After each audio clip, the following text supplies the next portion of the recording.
ನಮಸ್ಕಾರ ಸ್ನೇಹಿತರೆ, ಕನ್ನಡತಿ ನಾಗಶ್ರೀ ಯೂಟ್ಯೂಬ್ ಚಾನಲ್ಗೆ ಸ್ವಾಗತ.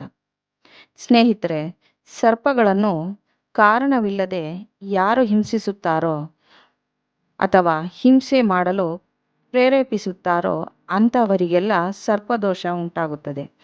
ಯಾರಾದರೂ ವಿನಾಕಾರಣ ಸರ್ಪಗಳನ್ನು ಹಿಂಸಿಸುತ್ತಿರುವುದನ್ನು ನೋಡಿದಾಗ ಅದನ್ನು ತಡೆಯದೆ ಮೂಕರಾಗಿ ಸುಮ್ಮನಿದ್ದರೂ ಸಹ ದೋಷವು ತಟ್ಟುತ್ತದೆ. ಸರ್ಪದೋಷ ಇದ್ದವರಿಗೆಲ್ಲರಿಗೂ ಒಂದೇ ರೀತಿಯ ತೊಂದರೆಗಳು ಬರುವುದಿಲ್ಲ. ಒಬ್ಬೊಬ್ಬರಿಗೆ ಒಂದೊಂದು ರೀತಿಯ ಸಮಸ್ಯೆಗಳು ಎದುರಾಗುತ್ತಿರುತ್ತವೆ. ಸಮಸ್ಯೆಗಳ ತೀವ್ರತೆಯೂ ಅಷ್ಟೇ ಕೆಲವರಿಗೆ ವಿಪರೀತವಾಗಿರುತ್ತವೆ. ಸರ್ಪದೋಷಕ್ಕೆ ಗುರಿಯಾಗುವವರ ಪರಿಸ್ಥಿತಿಯು ಬಹಳ ಕಠಿಣವಾಗಿರುತ್ತದೆ. ಜನ್ಮ ಜನ್ಮಾಂತರಗಳನ್ನು ಸವೆಸಿದರೂ ಸಹ ನಿವಾರಣೆಯಾಗುವುದಿಲ್ಲ. ತನ್ನ ಪ್ರಭಾವವನ್ನು ತೋರಿಸುತ್ತಲೇ ಇರುತ್ತದೆ. ಸರ್ಪದೋಷ, ಸರ್ಪಶಾಪಗಳಿಂದ ಮುಕ್ತರಾಗಲು ಪರಿಶುದ್ಧ ಮನಸ್ಸಿನಿಂದ ಕರ್ಮಾಚರಣೆಗಳನ್ನು ನಡೆಸಬೇಕು. ಕಾಟಾಚಾರಕ್ಕೆ ಅಥವಾ ಮನೆಯ ಹಿರಿಯರ ಒತ್ತಾಯದಿಂದ ಏನೋ ಒಂದು ಮಾಡಿ ಮುಗಿಸಿದರಾಯಿತು ಎಂದು ಮಾಡಿದ ಪೂಜೆ ಪುನಸ್ಕಾರಗಳಿಂದ ಯಾವ ಪ್ರಯೋಜನವೂ ಆಗುವುದಿಲ್ಲ. ಸುಮ್ಮನೆ ಸಮಯ ಮತ್ತು ಹಣ ಎರಡೂ ವ್ಯರ್ಥವಾಗುತ್ತದೆ. ಅದರ ಬದಲು ಸುಮ್ಮನಿರುವುದೇ ಒಳ್ಳೆಯದು. ಭಕ್ತಿ ಮನಸ್ಸಿಲ್ಲದ ಯಾವ ಪೂಜೆಯೂ ಫಲಗಳನ್ನು ನೀಡುವುದಿಲ್ಲ. ಸರ್ಪದೋಷ, ಸರ್ಪಶಾಪ, ಕಾಳಸರ್ಪಯೋಗ ಮುಂತಾದವುಗಳನ್ನು ನಿವಾರಿಸಿಕೊಳ್ಳುವುದು ಸುಲಭವಾಗಿರುವುದಿಲ್ಲ. ಜನ್ಮ ಜನ್ಮಾಂತರಗಳಿಂದ ಹಿಂಬಾಲಿಸಿಕೊಂಡು ಬಂದಿರುವ ದೋಷಗಳನ್ನು ಪರಿಹರಿಸಿಕೊಳ್ಳುವುದು ಬಹಳ ಕಷ್ಟದ ಕೆಲಸ. ದೋಷದ ತೀವ್ರತೆಯು ಹೆಚ್ಚಾಗಿ ಇದ್ದಾಗ ಅದನ್ನು ಪರಿಹರಿಸಿಕೊಳ್ಳಲು ಕಾಯ, ವಾಚ, ಮನಸ ಪ್ರಯತ್ನಿಸಬೇಕು. ಸರ್ಪದೋಷಕ್ಕೆ ಗುರಿಯಾಗಿರುವವರು ಮೊದಲು ಮಾಡಬೇಕಾಗಿರುವ ಕೆಲಸ ಎಂದರೆ ಈ ಹಿಂದೆ ಮಾಡಿರುವ ಸರ್ಪಹತ್ಯ ಪಾಪಕರ್ಮಗಳಿಗೆ ಪಶ್ಚಾತ್ತಾಪಪಟ್ಟು ಮುಂದೆ ಎಂದೂ ತಾವಾಗಿಯೇ ಆಗಲಿ ಅಥವಾ ತಮ್ಮ ಮುಂದಿನ ಪೀಳಿಗೆಯವರಾಗಲಿ ಎಂದಿಗೂ ಸರ್ಪಗಳನ್ನು ಹಿಂಸಿಸುವುದಿಲ್ಲ ಎಂದು ದೃಢ ತೀರ್ಮಾನವನ್ನು ತೆಗೆದುಕೊಳ್ಳಬೇಕು.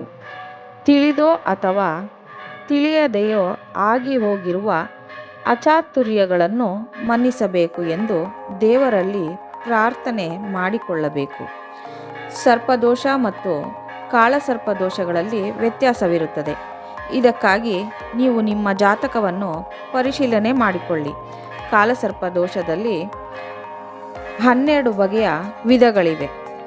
ಅನಂತ ಕಾಳಸರ್ಪದೋಷ, ಗುಳಿಕ ಕಾಳಸರ್ಪದೋಷ, ವಾಸುಕಿ ಕಾಳಸರ್ಪದೋಷ, ಶಂಖಪಾಲ ಕಾಳಸರ್ಪದೋಷ, ಪದ್ಮ ಕಾಳಸರ್ಪದೋಷ, ಮಹಾಪದ್ಮ ಕಾಳಸರ್ಪದೋಷ, ತಕ್ಷಕ ಕಾಳಸರ್ಪದೋಷ, ಕಾರ್ಕೋಟಕ ಕಾಳಸರ್ಪದೋಷ, ಶಂಖ ಕಾಳಸರ್ಪದೋಷ, ಘಟ ಕಾಳಸರ್ಪದೋಷ, ವಿಷಾದನ ಕಾಳಸರ್ಪದೋಷ ಮತ್ತು ಶೇಷನಾಗ ಕಾಳಸರ್ಪದೋಷ.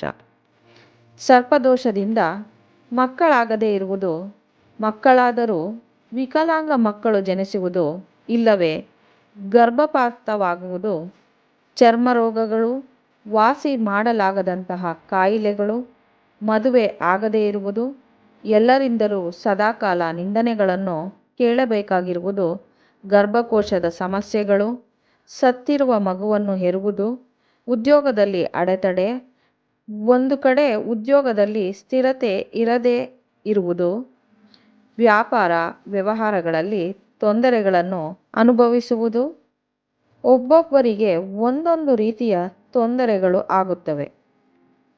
ಸರ್ಪದೋಷ ಅಥವಾ ಸರ್ಪಶಾಪವನ್ನು ಪರಿಹರಿಸಿಕೊಳ್ಳುವ ವಿಧಾನಗಳು ಎಂದರೆ ಸರ್ಪಾರಾಧನೆ, ಸರ್ಪ ಸಂಸ್ಕಾರ, ಸರ್ಪ ಪ್ರತಿಷ್ಠೆ, ವಲ್ಮೀಕ ಪೂಜೆ ಅಂದರೆ ಹುತ್ತದ ಪೂಜೆ ಮತ್ತು ಸುಬ್ರಹ್ಮಣ್ಯ ಷಷ್ಠಿ ವ್ರತಗಳು. ಸರ್ಪ ಸಂಸ್ಕಾರ ಮತ್ತು ನಾಗಪ್ರತಿಷ್ಠೆ ವಿಧಿಗಳನ್ನು ಶುಕ್ಲಪಕ್ಷದ ಪಂಚಮಿ, ಹುಣ್ಣಿಮೆ, ಕೃಷ್ಣಪಕ್ಷದ ಅಷ್ಟಮಿ, ಚತುರ್ದಶಿ, ಅಮಾವಾಸ್ಯೆ ಇರುವ ದಿನಗಳಲ್ಲಿ ಕೃತಿಕಾ, ಪುನರ್ವಸು, ಉತ್ತರ, ವಿಶಾಖ, ಉತ್ತರಾಷಾಢ, ಪೂರ್ವಭಾದ್ರ ನಕ್ಷತ್ರಗಳ ತ್ರಿಪಾದವಿರುವ ರಾಶಿಗಳಲ್ಲಿ ಆಶ್ಲೇಷ, ಧನಿಷ್ಠ ಮತ್ತು ರೇವತಿ ನಕ್ಷತ್ರಗಳಿರುವಾಗ ಮಾಡುವುದು ಒಳ್ಳೆಯದಾಗಿರುತ್ತದೆ. ಚೈತ್ರ, ವೈಶಾಖ, ಜ್ಯೇಷ್ಠ, ಶ್ರಾವಣ, ಕಾರ್ತಿಕ, ಮಾಘ ಮಾಸಗಳಲ್ಲಿ ಸರ್ಪ ಸಂಸ್ಕಾರವನ್ನು ನಾಗಪ್ರತಿಷ್ಠೆಗಳನ್ನು ಮಾಡಬೇಕು. ಸರ್ಪದೋಷವನ್ನು ಕಡೆಗಾಣಿಸಬೇಡಿ ಸ್ನೇಹಿತರೆ. ನಿಮ್ಮ ಜಾತಕದಲ್ಲಿ ದೋಷವಿದ್ದರೆ ಕೂಡಲೇ ಪರಿಹಾರವನ್ನು ಮಾಡಿಸಿಕೊಳ್ಳಿ. ಸುಮ್ಮನೆ ಬೇರೆ ಬೇರೆ ಕಡೆಗಳಲ್ಲಿ ಸಾವಿರಾರು ರೂಪಾಯಿ ಹಣವನ್ನು ಖರ್ಚು ಮಾಡಿ ನೊಂದಬೇಡಿ. ಕುಕ್ಕೆ ಶ್ರೀ ಸುಬ್ರಹ್ಮಣ್ಯ ದೇಗುಲದಲ್ಲಿಯೇ ಪೂಜೆಯನ್ನು ಮಾಡಿಸಿಕೊಳ್ಳಿ. ನೀವು ಈಗಾಗಲೇ ಪೂಜೆಯನ್ನು ಮಾಡಿಸಿದ್ದರೆ, ನಿಮ್ಮ ಸಮಸ್ಯೆಗಳು ಹಾಗೆಯೇ ಇದ್ದರೆ ಮತ್ತೊಮ್ಮೆ ನಾನು ಹೇಳಿದ ತಿಥಿ ಮತ್ತು ನಕ್ಷತ್ರವಿರುವ ದಿನಗಳಲ್ಲಿ ಸರ್ಪ ಸಂಸ್ಕಾರ ಮತ್ತು ನಾಗಪ್ರತಿಷ್ಠೆಯನ್ನು ಮಾಡಿಸಿಕೊಳ್ಳಿ. ಪೂಜೆ ಮಾಡಿಸಿದ ನಂತರ ಪ್ರತಿ 3 ತಿಂಗಳಿಗೊಮ್ಮೆ ಕುಕ್ಕೆ ಶ್ರೀ ದೇಗುಲಕ್ಕೆ ಭೇಟಿ ನೀಡಿ ಪ್ರಾರ್ಥನೆಯನ್ನು ಸಲ್ಲಿಸಿ. ಇದೇ ರೀತಿ 2 ರಿಂದ 3 ವರ್ಷಗಳವರೆಗೆ ಮಾಡಿ ಸ್ನೇಹಿತರೆ. ಕೂಡಲೇ ಪರಿಹಾರವನ್ನು ಮಾಡಿಸಿಕೊಳ್ಳಿ. ವಯಸ್ಸಾದ ಮೇಲೆ ಮಾಡಿಸಿದರೆ ಏನೂ ಪ್ರಯೋಜನವಿಲ್ಲ. ಟ್ರೈನ್ ಹೋದ ಮೇಲೆ ಟಿಕೆಟ್ ತೆಗೆದುಕೊಂಡ ರೀತಿಯಲ್ಲಿ ಆಗುತ್ತದೆ. ನೀವು ಪೂಜೆಯನ್ನು ಮಾಡಲು ಕೆಲವು ನಿಯಮಗಳನ್ನು ಪಾಲಿಸಬೇಕು ಸ್ನೇಹಿತರೆ. ನೀವು ಮಾಂಸಾಹಾರವನ್ನು ತ್ಯಜಿಸಿರಬೇಕು. ಪೂಜೆ ಆದ ನಂತರವೂ ಸಹ 1 ಮಂಡಲ ಅಂದರೆ 48 ದಿನಗಳವರೆಗೆ ಮಾಂಸಾಹಾರವನ್ನು ಸೇವಿಸಬಾರದು. ಅಡುಗೆಯಲ್ಲಿ ಈರುಳ್ಳಿ ಮತ್ತು ಬೆಳ್ಳುಳ್ಳಿ ಬಳಸುವುದನ್ನು ಕಡಿಮೆ ಮಾಡಬೇಕು. ಸರ್ಪ ಸಂಸ್ಕಾರ ಪೂಜೆಯನ್ನು ಮಾಡಲು 2 ದಿನ ಬೇಕಾಗುತ್ತದೆ. ಮೊದಲನೆಯ ದಿನ ಸರ್ಪ ಸಂಸ್ಕಾರ ಮತ್ತು 2ನೇ ದಿನ ಆಶ್ಲೇಷ ಬಲಿ ಮತ್ತು ನಾಗಪ್ರತಿಷ್ಠೆಯನ್ನು ಮಾಡುತ್ತಾರೆ. ಈ ಸಮಯದಲ್ಲಿ ಹೊರಗಿನ ಊಟವನ್ನು ಮಾಡಬಾರದು. ದೇವಸ್ಥಾನದಲ್ಲಿ ನೀಡುವಂತಹ ಪ್ರಸಾದವನ್ನೇ ಸ್ವೀಕರಿಸಬೇಕು. ಮೊದಲನೆಯ ದಿನ ಉಪವಾಸವಿದ್ದು ಸರ್ಪ ಸಂಸ್ಕಾರವಾದ ಬಳಿಕ ಕುಮಾರಧಾರ ನದಿಯಲ್ಲಿ ಸ್ನಾನವನ್ನು ಮಾಡಬೇಕು. ಸರ್ಪ ಸಂಸ್ಕಾರ ಮತ್ತು ಆಶ್ಲೇಷ ಬಲಿ ನಾಗಪ್ರತಿಷ್ಠೆಯನ್ನು ಆನ್ಲೈನ್ ಮೂಲಕ ಬುಕ್ ಮಾಡಿಕೊಳ್ಳಿ.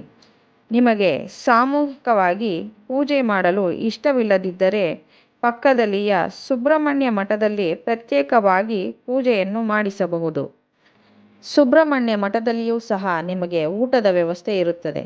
ಪ್ರತ್ಯೇಕವಾಗಿ ಪೂಜೆ ಮಾಡಿಸಲು 9686718539ಗೆ ಕರೆ ಮಾಡಿ ಸಂಪರ್ಕಿಸಬಹುದು.